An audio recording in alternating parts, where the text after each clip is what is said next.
Hello students, मैं धूप Singh sir from Sachdeva classes से पार्टनर के मैनेजर से रिलेटेड जो है उसका कमीशन वो हम ऑलरेडी डिस्कस कर चुके हैं। वो आपका स्टूडेंट जो था वो लास्ट टॉपिक था। अब हम इसमें डिस्कस करेंगे एक न्यूमेरिकल, इस तरह का भी आ जाता है पेपर में, यूनिक डिस्ट्रीब्यूशन है। कई बार ऐसा होता है कि जैसे ए बी दो पार्टनर हैं, कुछ एडजस्टमेंट दे रखी है उनकी, और जैसे प्रॉफिट शेयरिंग रेशो 2:1 है तो हम 2:1 में बांट देंगे। कई बार ऐसा बोलेगा कि प्रॉफिट का इतना जो है इस रेशो में डिस्ट्रीब्यूट करना है, कुछ इस रेशो में डिस्ट्रीब्यूट करना है, कुछ इक्वल करना है। जैसे जैसे उसको डिस्ट्रीब्यूट करवा रहा है वैसे वैसे हम उसको डिस्ट्रीब्यूट करेंगे। तो हम इस बात को इस न्यूमेरिकल में डिस्कस करेंगे। तो ये थी डियर स्टूडेंट आपका एक न्यूमेरिकल। अब हम डिस्कस करते हैं A and B, A, B and C were partners in a firm having capital of rupees 60,000, 60,000 and 80,000 respectively. Their current account balance were rupees 10,000, 5,000 और C का 2,000 डेबिट बैलेंस है। According to the partnership deed, interest 10% of the profit is to be transferred to general reserve। ये नई बात है, general reserve में transfer करना है। पार्टनर वर एंटाइल्ड टू एक interest on capital at the rate 5% per annum। She being the working partner also entitled to a salary of 12,000 per annum। Profit आपको ऐसे ऐसे डिस्ट्रीब्यूट करने हैं। फर्म के प्रॉफिट 1,80,000 गिवन है, तो करो इसको 1,80,000। ठीक है, इसमें आप नोट कर देना। प्रॉफिट का 10% बोला है तो टू जनरल रिजर्व। क्यों बनाते हैं ये, इस बात को क्लियर कर लो। बिजनेस के छोटे मोटे खर्चे होते हैं, स्टेशनरी का, न्यूज़पेपर वाले का, रूटीन के जो भी एक्सपेंसेस हैं उसके लिए एक अलग से प्रॉफिट का हिस्सा निकालकर रिजर्व में ट्रांसफर कर देंगे, ताकि बार बार प्रॉफिट से पैसा निकालने की जरूरत नहीं पड़ेगी। तो ये 1,80,000 आपका था, उसका 10% 18,000 आ जाएगा। ठीक है, ये इसमें ट्रांसफर हो जाएगा। इंटरेस्ट ऑन कैपिटल कितना है 2। इंटरेस्ट ऑन कैपिटल किसका है, ए का, बी का एंड सी का। 60,000 का 10% है। ये रिजर्व में ट्रांसफर करना था और जो इंटरेस्ट रेट है वो 5% है, तो 60,000 का 5% 3,000 आ जाएगा। ये 3,000 आ जाएगा और ये 4,000 आ जाएगा। टोटल 10,000 आ जाएगा। ठीक है, ये आपका हो जाएगा। She being the working partner was also entitled to a salary, to salary.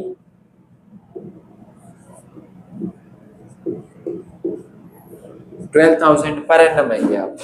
ठीक है, ये पर एनम है, पूरे साल की है। मतलब प्रॉफिट का डिस्ट्रीब्यूशन बाद में करेंगे, पहले इसको आप सोल्व कर लेना।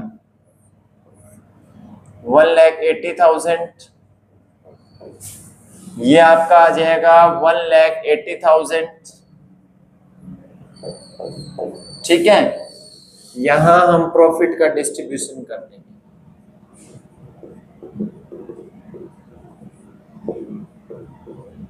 ठीक है, कितना आएगा, ये 12,000 प्लस 18 30 हो गया, 30 40 और इसमें से आप माइनस करोगे तो 1,40,000 आपका आ जाएगा। डिस्ट्रीब्यूट करो ए को, बी को और सी को। करंट अकाउंट के बैलेंस दे रखे हैं तो सारी एडजस्टमेंट करंट में जाएगी, आपकी हो जाएगी तो लिख लेंगे।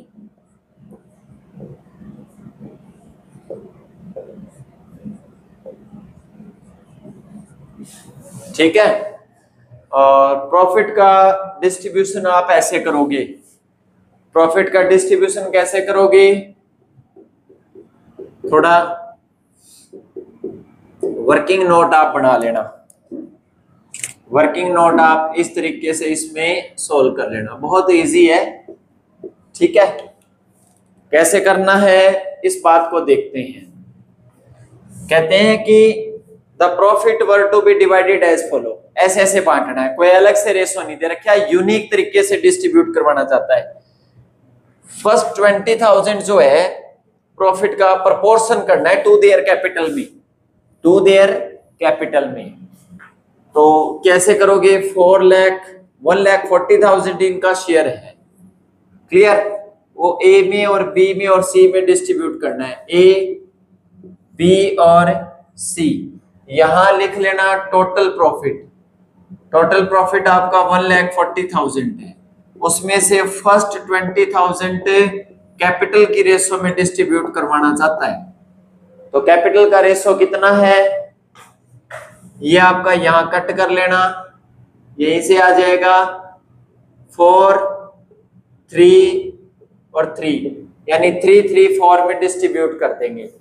तो कितना मिलेगा, ए को 20,000 का ए को मिलेगा 3/10, 3/10, तो मतलब 6,000 इसको मिलेगा और 6,000 बी को मिलेगा और 8,000 सी को मिलेगा।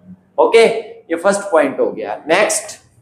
नेक्स्ट बोलता है 30,000 proportion to this ratio, ratio given है तो 30,000 नेक्स्ट माइनस कर दो, 30,000 टोटल में से 90 आ जाएगा, क्लियर।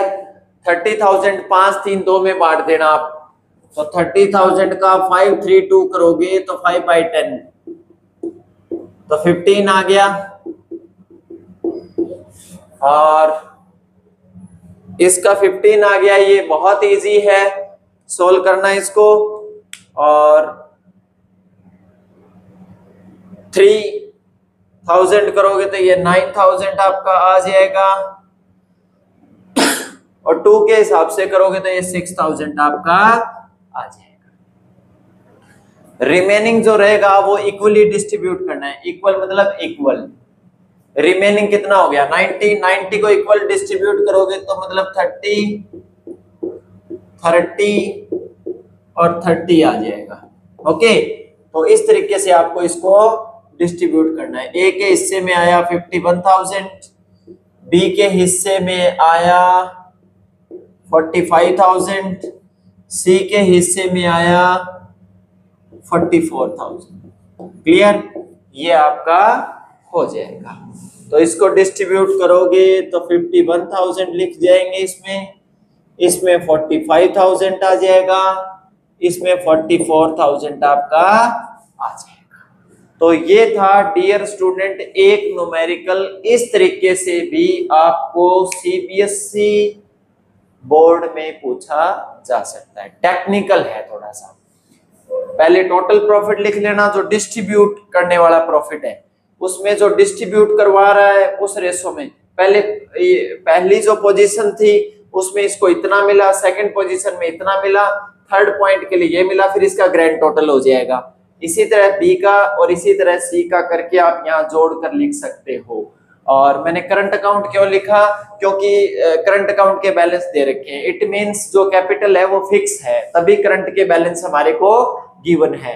तो कैपिटल अकाउंट में तो ओनली कैपिटल के बैलेंस लिखेंगे, बाकी सारी एडजस्टमेंट जो भी है वो किस में जाएगी, करंट अकाउंट में जाएगी। तो जो डिस्ट्रीब्यूशन होगा वो कैसे लिखा जाएगा, A is current, B is current और सी इज करंट। इस तरीके से आप profit and loss appropriation account आप बनाओगे। बहुत ही इजी है डियर स्टूडेंट, इसके लिए नेक्स्ट क्लास जो है वो बहुत ही इंपॉर्टेंट आपके लिए रहेगी। इसके लिए आप नेक्स्ट क्लास को ज्वाइन करने के लिए सचदेवा क्लासेस को सब्सक्राइब करें, बेल आइकन का बटन भी दबाएं और आगे की क्लास कंटिन्यूसली ताकि आपको मिलती रहे। Thank you.